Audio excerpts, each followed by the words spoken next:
Hello everyone, my name is Limano de Jesus Dominguez Urbina, and right now I'm gonna share my teaching experience. So we're going to talk about the syllable design principles. Okay, so first of all we're going to start with selection and grading. Okay, so this is very important for us as teachers because once we have decided or once we have already think about what we're gonna work with students, we need to think about some important factors. So right here, it's what to put into it. So this means like what we're gonna put into the work in order to perform the ability, the skills of the learners, and in what order. So this is very important because the better order we have, the better progress we're gonna make. So and this is what is called the selection and grading.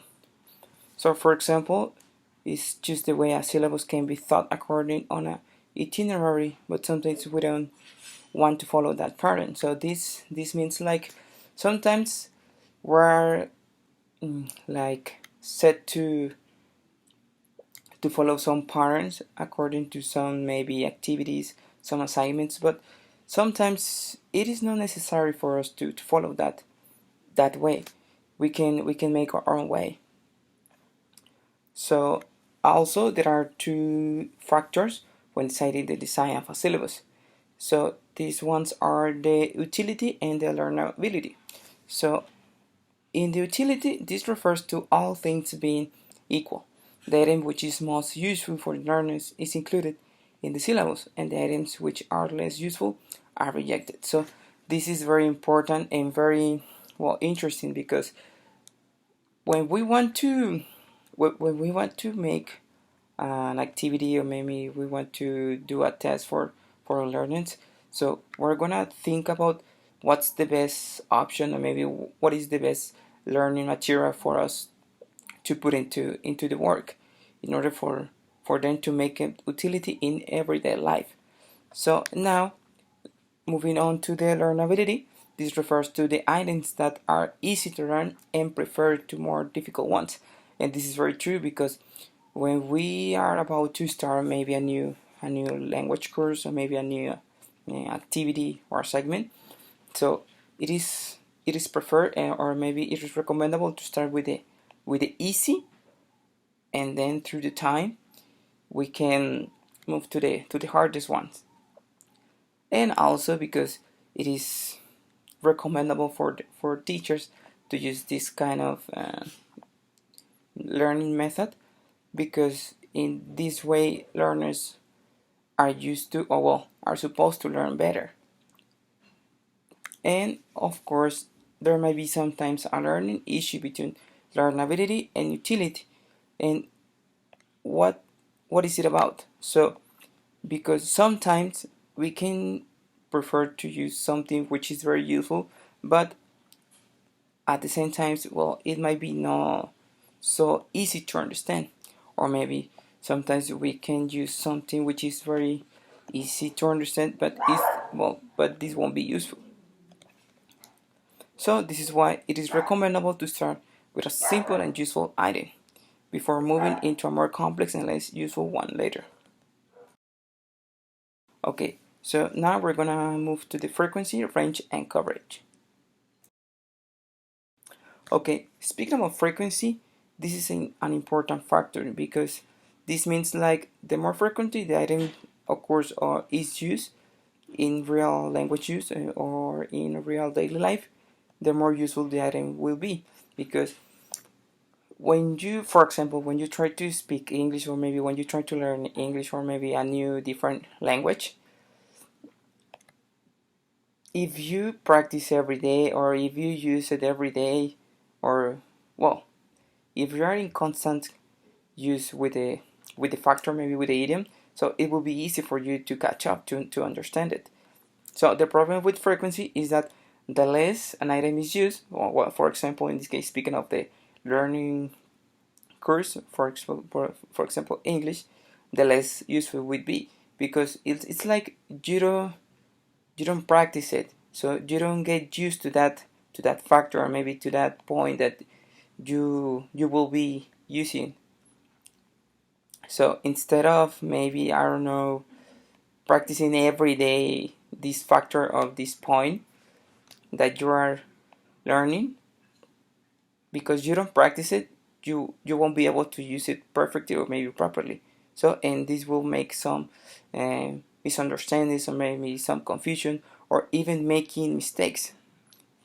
So now, speaking of range, this refers to the limit an item has to be used for different purposes. So, for example, when you, well, let's talk about a course that you want to apply for some students, but you need to know the range of it, because maybe this course, it will be only for beginners, or maybe for intermediate level. So it is important to know the range that it covers in order to work properly with the students. So, and for now, well, something important is like, the wider the range of an item is, the more useful it will be. Due to it has a wider number of different situations, it is found to be used. So this is very important, because it's like, it covers like a variety of situation where you can use it. And now, moving to the coverage. So this refers to the number of uses an item has. This is what I was talking about before. And this helps us to have the facility to select an item according to the points that we want to cover during the learning process. So then we have the needs, difficulty, learnability, and teachability. Okay, now with the needs, teacher need to know at least something about the kind of situation that the learner will be exposed to. And this is very important, because the more information that we as teachers acquire about the student's needs, it will be the better option that we can implement during the learning process. For example, with assignments, with courses, or maybe with some activities. So in this way, our students, they can work and develop better their skills and performance. So now, moving with the difficulty. So we have that an item depends on the level of knowledge which a learner has. So this is why it is very recommendable for us as teacher to start with the elements first, which are maybe the easy ones, and during the practice and maybe during the learning process, we can move on to the more complex ones, which means the difficulty ones. Now, the learnability. So here, the measure of the learnability of an item was equated with its complexity.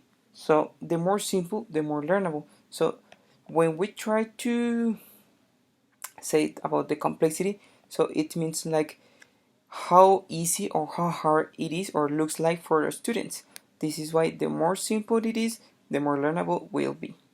And finally, we have the teachability, and here an item's teachability is to some extent dependent on the individual's teacher, his or her resourcefulness, the context, and method of instructions. So here this means like the way that we as teachers are going to prepare, or maybe are going to create or make the learning process according to our students' needs and according to what they are interested into. So I think this is very important, because it's like the way that we can implement better options for our students, in a way that they can develop and they can work properly, correctly, and at the same time they can acquire new information. And right here I have my easy elements to teach, which are these, that, these, those, verb to be plus negative, past, present, future tense, the W questions, the personal pronouns, and how much and how many. And for me, I think the difficult ones to teach are preposition of place, passive voice, modal verbs, past, present, future perfect, phrasal verbs, and preposition of time.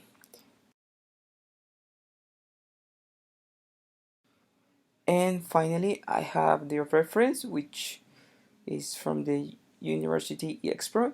And thank you very much for your attention, and have a great day.